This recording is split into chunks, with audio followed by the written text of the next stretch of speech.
He asked about the little red button on the bottom of the gun.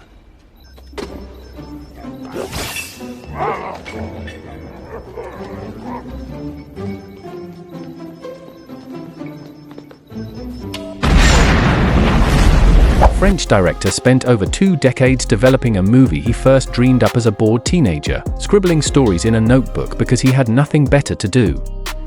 He spent $90 million making it, the single most expensive production in European film history at the time, a number so large the man financing it publicly called it absolutely insane for a company their size. And then he let it open the most prestigious film festival on Earth, as the very first science fiction movie ever given that honor in 50 years of that festival's history. Critics could not agree on a single thing about it. One major trade review called it a dim-witted, generic monstrosity, a fashion show pretending to be a movie. Another called it one of the great goofy movies of its decade, visually breathtaking enough to sit alongside Metropolis and Blade Runner. Both of those reviews are describing the exact same 90 minutes of footage, released the exact same week. This is the story of The Fifth Element, the movie critics couldn't agree on, and why audiences couldn't understand it.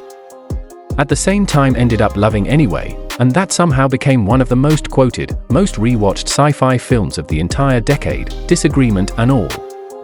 As always, if you're new here, leave a like and subscribe.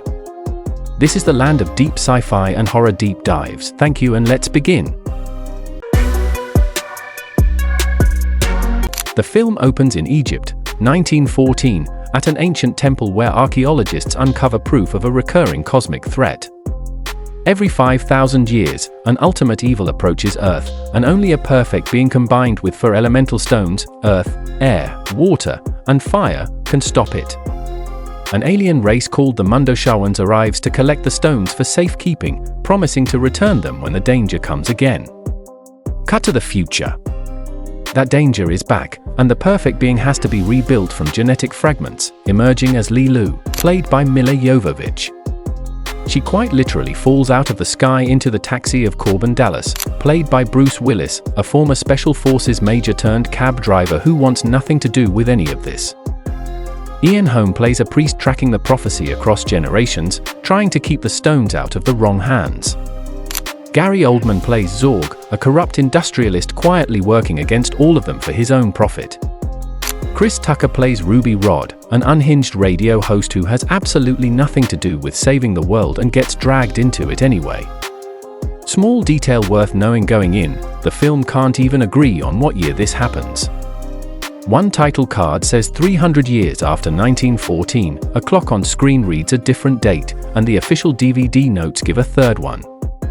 It's part buddy action movie, part runway fashion show, part end-of-the-world prophecy, committing fully to all 3 at once. Writer-director Luc Besson started writing the story that became The Fifth Element when he was just 16 years old, inspired heavily by the French comic books he grew up reading as a kid with nothing else to do. He was 38 by the time the film actually reached theaters, more than 2 decades between the very first draft of this world in his head and its arrival on screen. By the time it got made, Besson wasn't an unproven upstart anymore. He'd already directed Leon and La Femme Nikita, both major critical and commercial hits, which gave him enough leverage in the industry to finally push this childhood passion project into real production. Producer Patrice Ledoux led the financing process, which reportedly took nearly 9 years to actually lock down, and later admitted that landing on a budget of $90 million for a French production was, in his own words, absolutely insane for a company their size to gamble on. Even Sylvester Stallone reportedly heard about the project independently and lobbied for the lead role. Besson turned him down. By most accounts, he was genuinely annoyed by the request, feeling Stallone simply wasn't the right fit for the strange, specific tone he'd spent 20 years quietly building in his head, and wasn't willing to compromise that vision just to land a bigger name on the poster. Besson wanted to shoot the entire film in France, but no studio there had facilities large enough to handle sets of this scale, so production ended up split between London and the deserts of Mauritania. To build the film's world, he brought in 2 French comic book legends for production design, Jean Moebius Giraud and Jean-Claude Messières. Moebius had co-founded Metal Hurlant, the influential French science fiction comics magazine that shaped an entire generation of visual artists worldwide, and Mezier's own long-running series, Valerian and Laureline, had directly shaped the visual imagination Besson grew up absorbing as a teenager. Its shows on screen were the spaceships, the flying car cityscapes, and the alien command decks looked nothing like the Star Wars or Star Trek template that dominated science fiction at the time. Cinematographer Thierry Arbogast and production designer Dan Weil built a version of the future that felt genuinely alien rather than borrowed from anything American audiences had already seen, and the visual effects work came from Digital Domain, the same house responsible for the futuristic Mars sequences in Total Recall. On top of all that, Besson brought in fashion designer Jean-Paul Gaultier to handle costumes, giving the film an avant-garde, runway-level look that no other studio blockbuster of that entire era was even attempting to try. Willis came aboard partly because his then-wife, Demi Moore, told him about the project after hearing about it separately through industry circles. At the time, Willis was one of the biggest movie stars on the planet, fresh off Pulp Fiction and 12 Monkeys, and the production reportedly couldn't initially afford his asking price at all, forcing a genuine negotiation before he'd sign on. Milla Jovovich landed the role of Lilu and had to learn an entirely invented language. Built specifically for the character, a constructed divine language that exists nowhere outside this film, one detailed enough that it's since been catalogued in academic reference books about invented languages alongside things like Klingon and Elvish. And Chris Tucker's unhinged radio host almost looked completely different. Besson has confirmed in interviews that Prince was seriously considered for the role of Ruby Rhod before those discussions simply didn't work out, leaving the part open for Tucker to build one of the most divisive supporting performances in 90s sci-fi history. Every one of these casting choices could have produced a fundamentally different movie, and somehow the exact combination that happened is the one that ended up sticking for almost 30 years. The Fifth Element became the opening night film of the 50th Cannes Film Festival in 1997, a genuinely unusual choice, since Cannes traditionally opens with a quiet prestige drama, not a $90 million sci-fi action spectacle. Gaumont marked the occasion by throwing a festival record-breaking launch party that reportedly cost around $1 million, complete with a full Jean-Paul Gaultier fashion show and what Variety at the time described as a futuristic ballet performance. Guests weren't handed normal tickets, they were given specially made Swatch watches that functioned as their entry into the event. Bruce Willis walked the steps of the Palais with his then-wife Demi Moore. Gary Oldman and Chris Tucker were there. And Besson walked the red carpet with Milla Jovovich, in what press photographers at the time were already calling the biggest celebrity couple on the planet, with Jovovich in a striking loincloth-style skirt that became one of the defining images of that year's festival. It was, by any measure, an absurd amount of spectacle for a film festival built around quiet subtitled dramas, the kind of night that either announces a movie as an instant cultural event or exposes it as pure overreach in front of the entire international press corps in one single evening. Gaumont was betting everything on the first outcome. It worked exactly the way they hoped it would. Reviews were genuinely all over the map from the very first screening. The Hollywood Reporter's original 1997 review dismissed the film outright, calling it a narratively incoherent mess dressed up as a Jean-Paul Gaultier fashion show, all noise and costumes with nothing coherent underneath.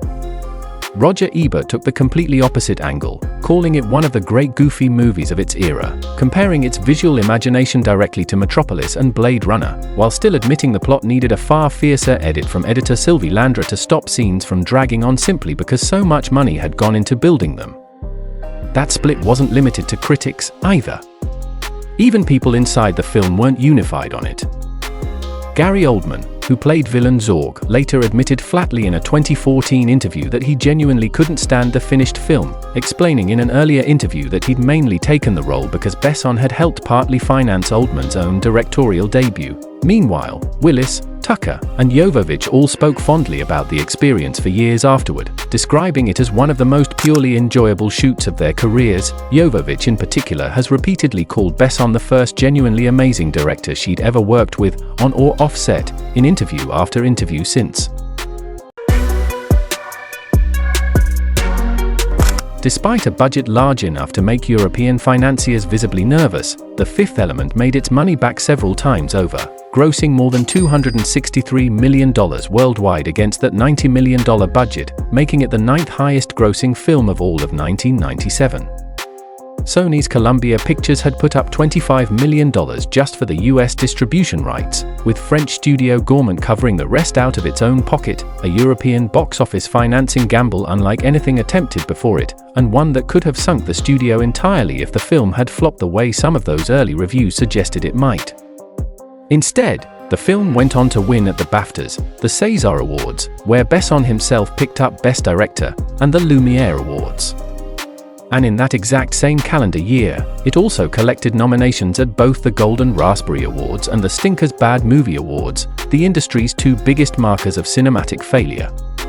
Both of those things are true about the same film, in the same 12 months, a legitimate award winner and a legitimate punchline, simultaneously, and nobody involved in making it seem particularly bothered by the contradiction.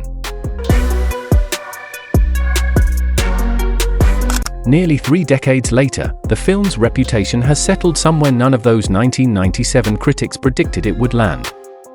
It's now widely regarded as one of the most visually inventive science fiction films of its entire era, specifically praised for breaking away from the Star Wars and Star Trek design template in favor of something pulled directly out of French comic book imagination instead of American genre convention. Gaultier's costumes, dismissed by some critics at release as a distracting fashion show bolted onto a movie, are now treated as a defining, inseparable part of the film's identity rather than an indulgence tacked on afterward. Modern retrospective reviews routinely note how remarkably well the film holds up nearly 30 years on. In a way, plenty of its bigger budgeted, more serious competitors from that exact same summer simply haven't managed. It's become a genuine comfort watch and a cult favorite for an entire generation of sci-fi fans who weren't even alive when it opened the Cannes Film Festival, passed down mostly through word of mouth and Milla Jovovich's orange bandage costume showing up in nearly every Halloween store's costume aisle every October since. Here's my honest take.